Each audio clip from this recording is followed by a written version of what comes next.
Hey, Michelle here. Thanks for showing up and checking out this video today. If we don't know each other yet, my name is Michelle from the Soul Translator as well as Sensate Soul. And my passion is working with empaths and sensitives and sensitive empathic entrepreneurs to bring out their most incredible, wonderful, sensitive strengths and to elevate empathy in life and in livelihood. Just to let you know, you might hear some snoring.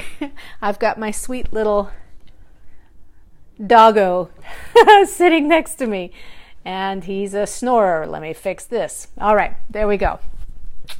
So in today's video, we're going to be talking about empaths and absorbing energy. This is a huge topic, and it's also I gotta say, one of my biggest kind of things, how do you say it, a little pin or the prick in my ribs when I see how people talk about themselves and talk about being an empath out there in the world and social media. And it is first and foremost one of the most disempowering statements that we can say about ourselves as empaths and sensitives. Now let me explain why I believe this and also give a little bit of science behind what's really going on, and a little something controversial at the end that you might I might get a little rise out of you on that one. And also I hope that it does sorry, but I do, so that you can do something about it with yourself and for yourself. All right, so this idea about empaths being sponges and absorbing things is like the entryway to disempowering yourself. It's a really helpless, out of control, and just unhealthy way to view who you are in the world. Because when we absorb things, we lose ourselves. We lose our sense of self. It's just the word itself creates this energetic expectation and mindset that we're just here to, go ahead, just glom that crap onto me and let me just take that, horrible feelings and energies, and let me just bring that in and become it. A sponge. I'm joking here, and at the same time, that is what it's basically insinuating. A sponge that takes on water becomes both cellulose and the water, the H2O. It does absorb those energies or the basic, the H2O into its cellular membrane so that it is both water and sponge. We don't want to be walking through the world thinking of ourselves as that, because that's not healthy. That is a way to instantly put yourself in a place of fear and anxiety, because if you walk through the world thinking that you're going to absorb everything around you and you're going to take it on and it's going to become you, of course the world becomes a super scary place to be. So there's a really big difference between this idea of absorbing energies and feeling and discerning them. I will say an unregulated empath and sensitive will take on the energies of others to the point where they feel like they have absorbed them, where they have taken them in and become them, and then lose their sense of boundaries, of self, of where you stop and the other person begins, because you've also come from this place where you are believing that the way you are in the world puts you into this default kind of situation where you absorb things. So please know, if you have been doing this, this is no judgment. This is really about empowering you to think and feel and relate differently to yourself, instead of that very disempowering statement of, well, you're just here to absorb the energies of others. And also, it's a big cause of a lot of problems on all levels for empaths and sensitives. So as far as we know about everything in life, it's all frequency and vibration. It's all a spectrum of energy, that you can actually look at emotions and the energy of how they resonate, and you can see how they will go from a lower hertz to a higher hertz. For instance, the hertz of the Om, of a place of peace and of joy, is at, they say, 736 hertz. The frequency of shame, which is really low on the spectrum, that has a frequency of super, like, I think it's like 80 or something like that. Super, super low.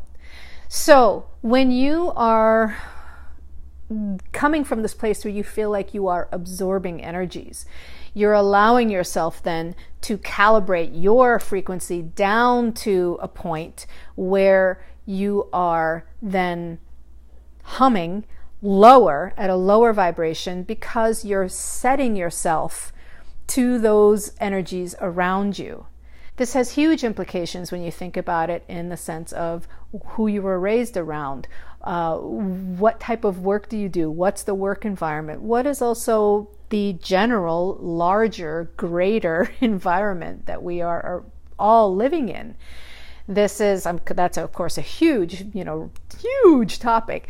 But when you are naturally calibrating yourself to the energies around you, because that's what we all do to a certain extent in order to fit in, to belong, to not rock the boat, to have that sense of community. It depends on, well, how are you calibrating yourself in order to fit into that community or that family or that relationship? When you as an empath are around other people and you're calibrating yourself to be in resonance with them, you can be doing this unconsciously or, more empoweringly, consciously. So this is where we want to make this distinction between absorbing and sensing. It can feel like you're absorbing if you're doing it unconsciously, or if things are just piling up on you and you realize that you were just in a certain state. You're like, you were around a whole bunch of Debbie Downers and now you're just feeling completely well, maybe you did take on some of their energies, but please, taking on an energy and absorbing are two very different things. So when you have that perspective that you can truly be aware of the energies around you to the best of your ability, and of course you can grow in that awareness through your self-awareness, that you then can discern when you're sensing things and not take them on, not absorb things. Yes, empaths can, like I was saying, calibrate and meet people and meet situations or groups or whatever with a certain, what's the dominant frequency of what's happening. But we can also change that within ourselves when we become aware of it. And we can also send more of a transmuting energy to the situation, to the person, to whatever it is that we decide, because we are like frequency feelers. We are frequency magicians. We can play with different energetic states of resonance. So if you're in a situation where you want to feel a different state than what is the dominant state, you can find that place inside yourself that feels the heart, the love, the joy, the connection, and you can bring that up in your own energetic state, and then you can also send it out to be able to help transmit, like seriously, like a love shockwave through the situation or wherever you are with other people. And that may sound a little bit matrixy like, but it is all energy, and you have a very beautiful capacity to be able to do that. So this idea of absorbing energy, is not true, because that means that you are depleting yourself with taking on everybody else's and becoming what they are, which is unhealthy, as I've said already a bunch of times, and not necessary, and in fact can be incredibly depleting and debilitating to your energetic and emotional state. And eventually, after time, that begins to feel like things get tougher and tougher if that stuff accumulates. So on the scientific side, this resonance piece is about mirror neurons. This is about emotional contagion. This is about entrainment. And these are all ways that naturally all of us relate to others. Mirror neurons is our way of, in our brain, having mirror neurons to that we basically will mirror the reality or the emotions that are around us. So this is like when somebody feels down, we can have the empathic response to their downness. And empaths will feel that within their own system. That's how we know it's going on. But then we hold space for the other person, not take it on as if it's our own and absorb it. We just recognize it. There's a really big difference. And being an empath is about recognizing, resonating, and feeling the energy and then helping shift it, if that is something you want to be part of. But not about being taken down with it. That's not the point of who we are. So then emotional contagion is what we all do for bonding. And all three of these that I'm mentioning, empaths simply have more of. It's just more a natural part of our design. And emotional contagion is similar to how when somebody yawns, you yawn.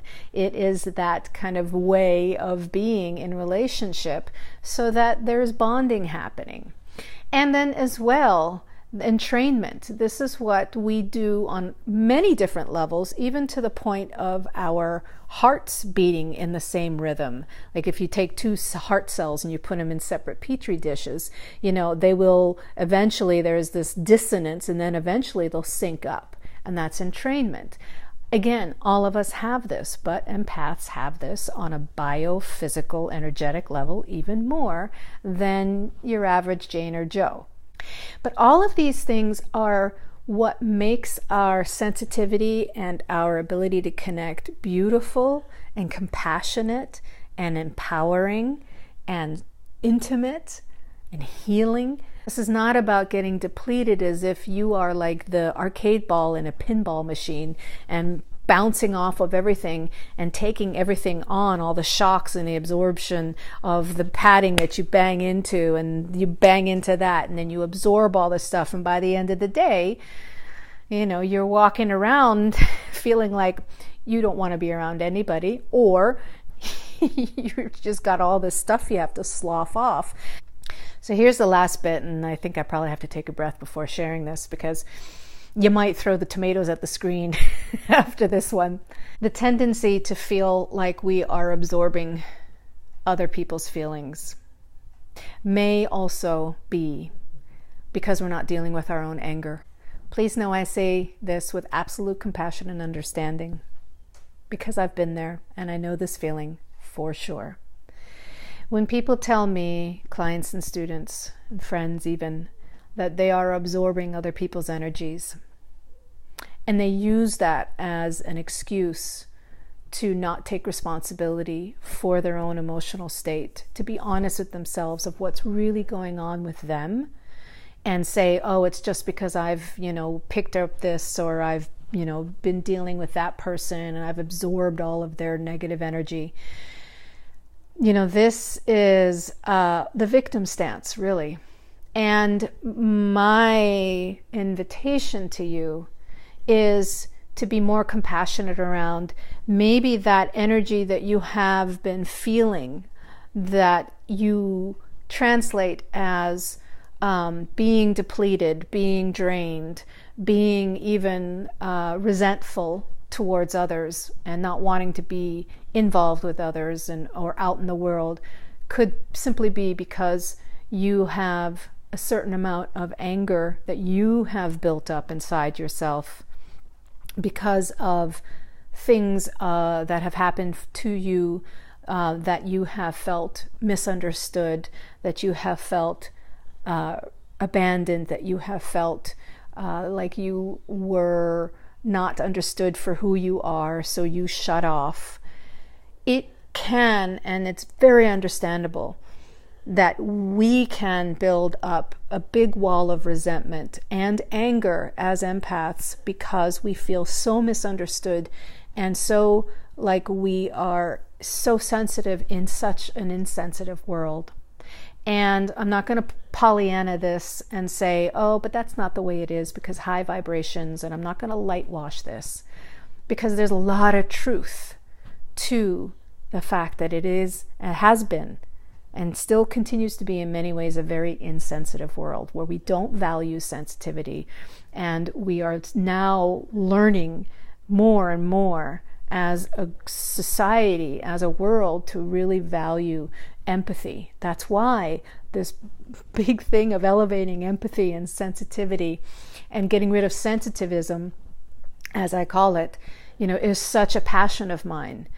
There's so much aliveness in being a sensate. There's so much aliveness in being sensitive, and intimacy and connection to ourselves and others, and having true respect and reverence for who we are, for our lives, and for our emotions and senses, and for that in others. So that's another big topic. So it's understandable that there can be this low-grade kind of feeling of like your emotional immune system has been in a state of frustration, has been in a state of anger. And that is a low vibration that builds up. So when we feel depleted and drained, yes, it can be that truly you just were out in the world without, awareness and things, you took stuff on. But it also can be because you haven't been working with your own levels of anger or your own emotions. And that now this low vibration that you're feeling, that's translating as depletion, is actually your own unmet needs, an emotional need to cleanse yourself and forgive and accept and move past some things that you have experienced that are now holding you down versus helping you be more empowered and alive. So that may be a little bit of a bitter pill to swallow if this resonates as being true for you in any way. And I say this, please know, from my own experience and from having all of those thoughts and feelings. And sometimes on bad days, tough days, I still dip into that for sure. However, we are responsible for our frequencies, and being responsible for our frequencies or our emotions is the greatest place where we can feel empowered, alive, enlightened, liberated. So what to do with all of that? Daily energetic self-care, meditation, movement, forgiveness work, acceptance work, self-awareness and self-care, and spiritual reconnection, and truly letting your sensate self, your sensitivities, thrive in who you are, because they are our channels, our gateways, our portals to our sense of self and our sense of connection. Okay, there we have it. Thanks so much for watching this video. If you have enjoyed this and would like to comment or hit the like button or subscribe to my channel, please do. Also, you can find me over at thesoultranslator.com and at Sensate Soul, and so that we can stay in touch and you can receive more information like this, as well as private stuff that comes through newsletters that is not out in the public. That is just for those on my newsletter. All right, take super great care and so much love. See you in the next video.